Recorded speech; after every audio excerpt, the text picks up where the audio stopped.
नमस्कार, हल्ला बोल टीवी देख रहे हैं आप और मेरा नाम है आशीष। पवन सिंह पहुंचे हैं भरत तिवारी के घर। वहां पहुंचकर उन्होंने भरत तिवारी जी की भतीजी से राखी बंधवाई, 51,000 रुपये भेंट दिए और उन्होंने ये भी कहा कि जल्द ही एक भोजपुरी गाना भरत तिवारी जी के ऊपर रिलीज करेंगे।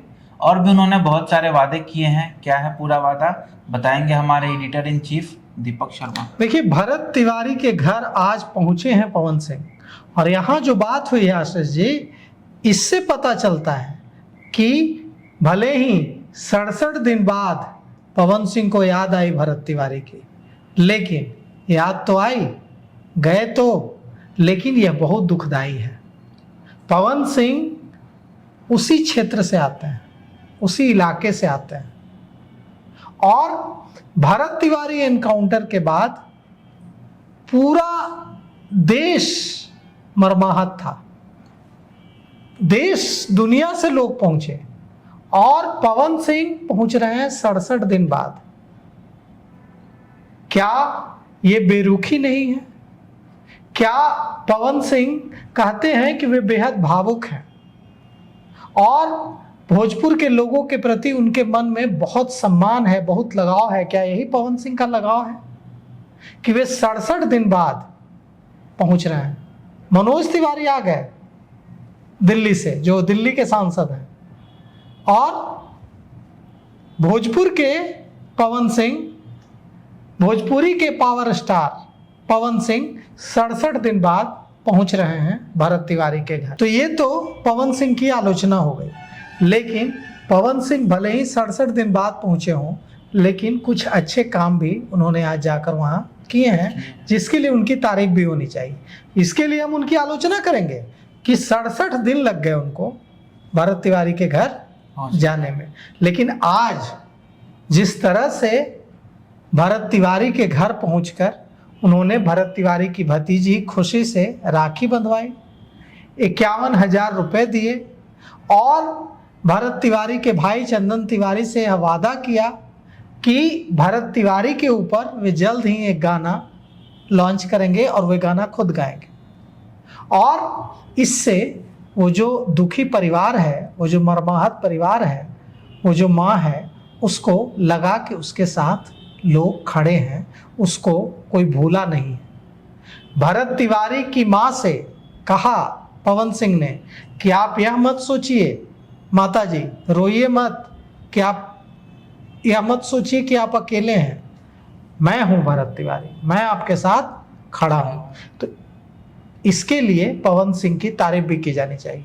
आलोचना है, आलोचना उनकी करेंगे कि 67 दिन बाद पहुंचे, लेकिन उनकी तारीफ भी करेंगे कि सुबह के 3:30 बजे आज जब सब लोग सो रहे थे, तब सुबह के 3:30 बजे वे पहुंचते हैं भरत तिवारी के घर और वहां पहुंचकर माँ से मिलते हैं, आशा देवी से, पिता काशीनाथ तिवारी से मिलते हैं, भाई चंदन तिवारी से मिलते हैं, भाभी से मिलते हैं, भतीजी खुशी से राखी बंधवाते हैं और अपनी टीम को निर्देश देते हैं कि जल्द ही भरत तिवारी पर एक गाना लॉन्च करें, लिखो, उसको हम लोग लॉन्च करेंगे, उसको मैं गाऊंगा। तो ये दिखाता है कि ठीक है, भले ही इसके लिए उनकी आलोचना करेंगे हम कि वे 67 दिन बाद पहुंचे, लेकिन आज सुबह 3:30 बजे भोजपुर के बिलौटी गांव पहुंचकर जिस तरह से उन्होंने परिवार के साथ खुद को खड़े दिखाया। और सबसे बड़ी बात यह है आशीष जी कि जब यह घटना हुई थी तब भीड़ लोगों की बिलौटी में उस परिवार के घर पर उमड़ रही थी, लेकिन अब वो भीड़ नहीं दिखती, अब वहाँ सन्नाटा पसरा है। उस समय तो मंत्री, विधायक, बड़े बड़े नेताओं का आना जाना लगा रहता था, लेकिन अब धीरे धीरे 2 महीने बीतते बीतते कोई नहीं जाता, अब वहाँ सन्नाटा पसरा रहता है।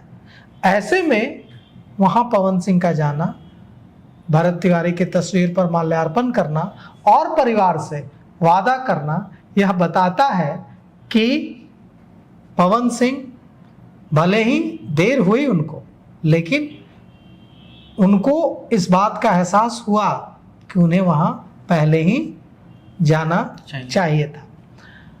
राखी बंधवाना, 51,000 रुपये देना, ये सब सांकेतिक बातें हैं। गाना लॉन्च करना ये भी सांकेतिक बातें हैं। लेकिन यह एक और वादा किया है पवन सिंह ने भरत तिवारी की मां से, और यह वादा है कि मैं मुख्यमंत्री सम्राट चौधरी जी से बात करूंगा। उन्होंने कहा मां को कि आप रोइए मत। जब वो फूट फूट कर रोने लगी तो कहा पवन सिंह ने कि आप रोइए मत माता जी, मैं मुख्यमंत्री जी से बात करूंगा और इस परिवार के लिए जो भी हो सकेगा मैं करूंगा। आपको जब भी किसी भी तरह की कोई दिक्कत महसूस हो आप मुझसे फोन पर बात कर सकती हैं, और अपना नंबर भी उन्होंने शेयर किया है। अब यहां पर यह सवाल है कि सरकार ने मदद की कोशिश तो की है, सम्राट चौधरी सरकार ने मदद की कोशिश तो की है, परिवार को आर्थिक सहायता देने का ऐलान किया है, परिवार के एक सदस्य को नौकरी देने का ऐलान किया है। यह अलग बात है कि जिस तरह से सोशल मीडिया में कुछ लोगों ने भरत तिवारी के परिवार को बदनाम करने की कोशिश की, उसके बाद पहले से ही टूट चुके परिवार ने और मां ने मीडिया में सामने आकर पत्रकारों से कह दिया कि हमें नौकरी नहीं चाहिए, हमें आर्थिक सहायता नहीं चाहिए। लेकिन मैं गया हूं भरत तिवारी के घर, एक नहीं दो बार। मैंने भरत तिवारी की मां से, भरत तिवारी के पिता से लंबा इंटरव्यू किया है हल्ला बोल टीवी के लिए, और तब मुझे यह भी पता चला कि घर की माली स्थिति अच्छी नहीं है, घर की आर्थिक स्थिति बहुत अच्छी नहीं है। पिता पुलिस में थे, रिटायर्ड हैं, और भरत तिवारी के साथ जो कुछ चीज़ें हुई उसके बाद से परिवार पूरी तरह से टूट चुका है। तो अगर सरकार नौकरी देना चाहती है परिवार के एक सदस्य को, तो परिवार को किसी तरह के दबाव में आकर सोशल मीडिया पर कुछ जो लोग परिवार के खिलाफ कैंपेन चला रहे हैं उसके दबाव में आकर नौकरी लेने से इनकार नहीं करना चाहिए। नौकरी लेनी चाहिए, सरकार कोई उपकार नहीं कर रही है, यह हक है इस परिवार का, यह हक है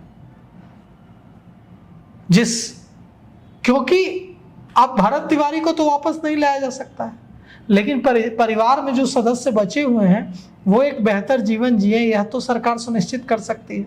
और अगर सरकार ऐसा करने की कोशिश कर रही है तो परिवार को किसी भी तरह के सोशल मीडिया कैंपेन से घबराने की जरूरत नहीं है।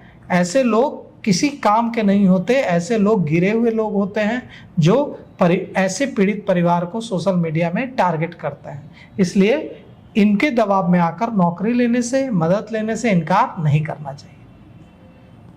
तो आप सुन रहे थे संपादक दीपक शर्मा को।